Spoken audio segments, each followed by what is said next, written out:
DAP ke apa ke, tapi dia bawa satu bumbung kan. Ikut pemerintah, tak ada hal lah. Cina ke, Melayu ke. Cuma nak try yang kerajaan baru. Nak tengok macam mana. Tengok ada perubahan tak. Kan dulu DAP sendiri. Sekarang dia dah gabung dengan UMNO kan, dengan BN.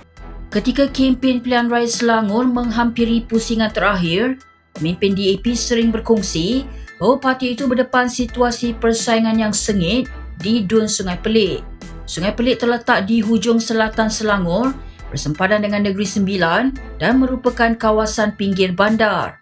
Selepas pelaksanaan RUU Undi 18, jumlah pengundi meningkat daripada 30,000 pada 2018 kepada 47,000 pada 2023. Populasi pengundi Melayu juga meningkat daripada 52% kepada 57%, manakala pengundi Cina menurun daripada 29% kepada 23%.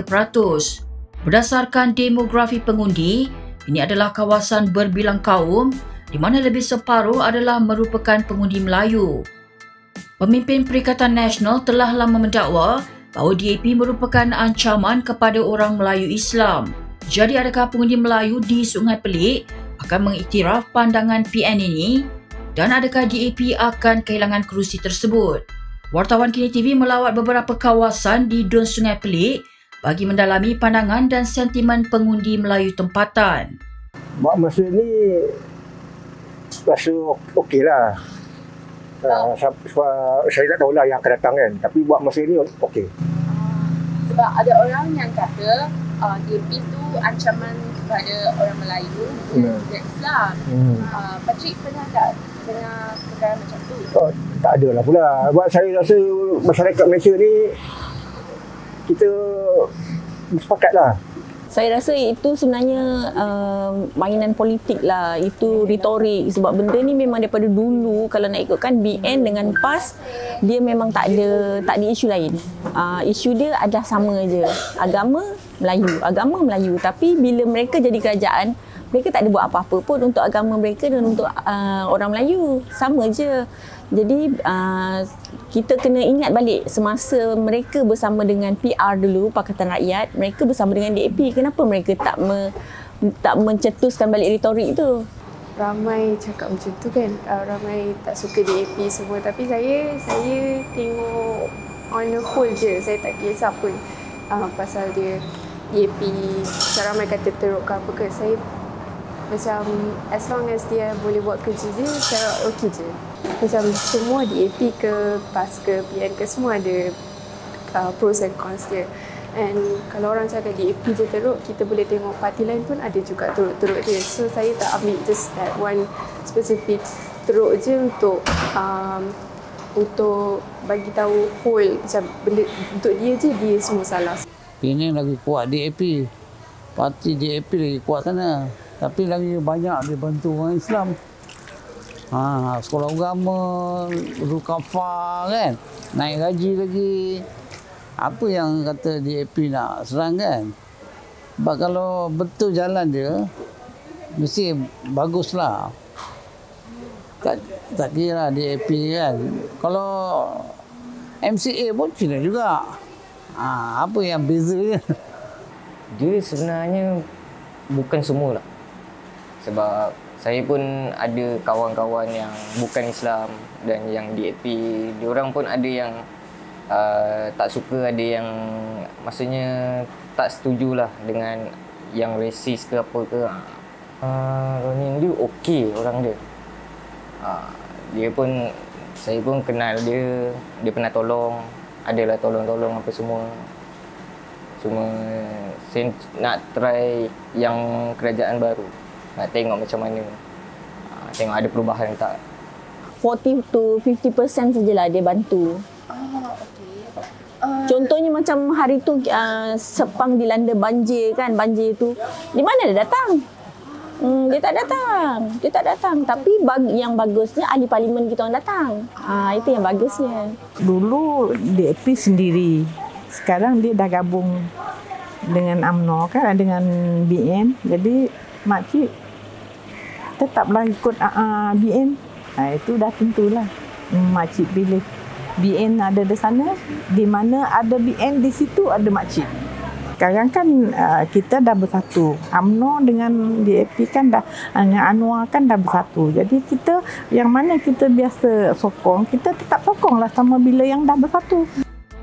Pengundi wanita tadi yang merupakan penyokong BN sejak sekian lama memaklumkan bahawa kali ini dia akan menyokong calon kerajaan perpaduan.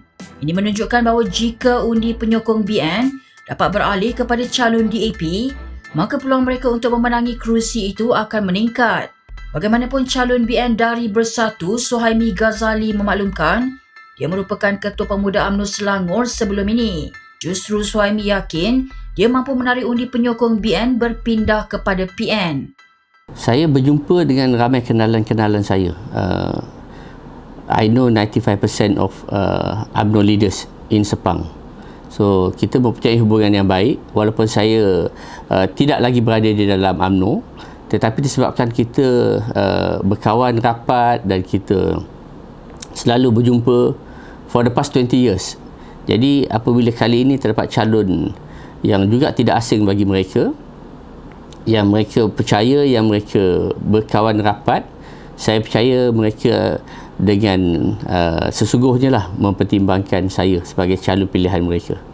Saya dah banyak berjumpa dengan penyokong-penyokong akar umbi Barisan Nasional, dan saya juga memohon mereka memberi peluang untuk menyokong Pakatan Harapan supaya kita dapat seragamkan dan kita dapat stabilkan ekonomi dan juga seterusnya mengekalkan kerajaan yang sedia ada, dan mungkin kerajaan ini dapat menyumbangkan kemakmuran dan kemajuan terhadap negara Malaysia.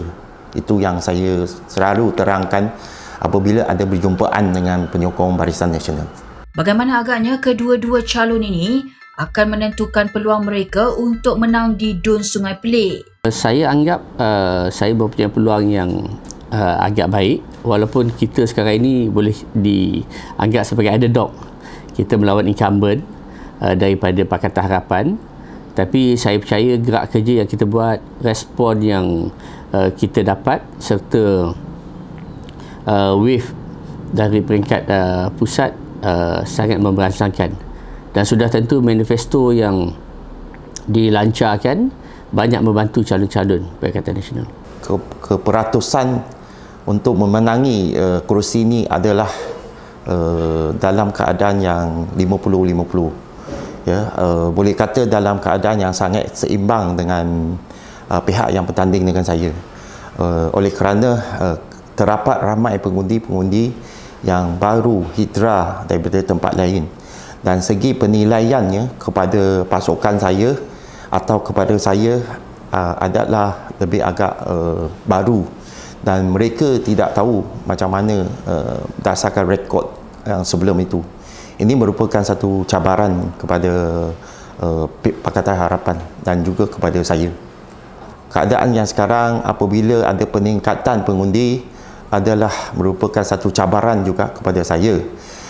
Kalau zaman dulu kita cuma perlu bersalam-salam, kan, berjumpa dengan mereka, meminta undi dan deliverkan apa orang kata mesej kita tu atau manifesto kita sahaja.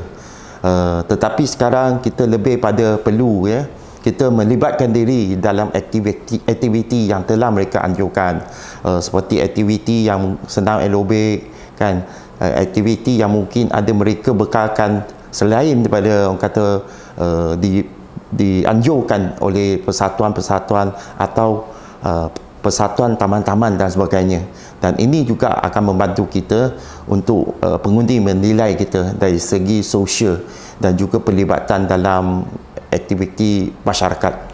Walaupun Rina Harun tewas di kerusi Parlimen Sepang pada PRU yang lalu, tetapi mengikut analisis pola pengundian, PN memperoleh 42% undi di kawasan Hulu Cucur di Sungai Pelik.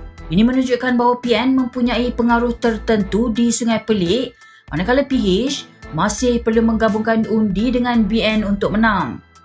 Menurut unjuran Kini News Lab, PN hanya boleh memenangi kerusi Sungai Pelik jika kadar keluar mengundi penyokong gabungan itu mencapai hingga 90% dan PN juga memerlukan lebih daripada 60% undi BN berpaling kepada mereka. Adalah jelas bahawa kadar keluar mengundi juga merupakan kunci kepada keputusan kedua-dua parti gabungan itu. Selepas tamat tempoh kempen PRN selama 14 hari, apakah pilihan yang akan dibuat oleh pengundi? Adakah DAP akan dapat mengekalkan kerusi tersebut selepas bekas penyandangnya Ronnie Liu keluar parti atau Perikatan Nasional akan merampas kerusi ini? Jawapannya hanya akan diketahui sehingga undi selesai dikira nanti.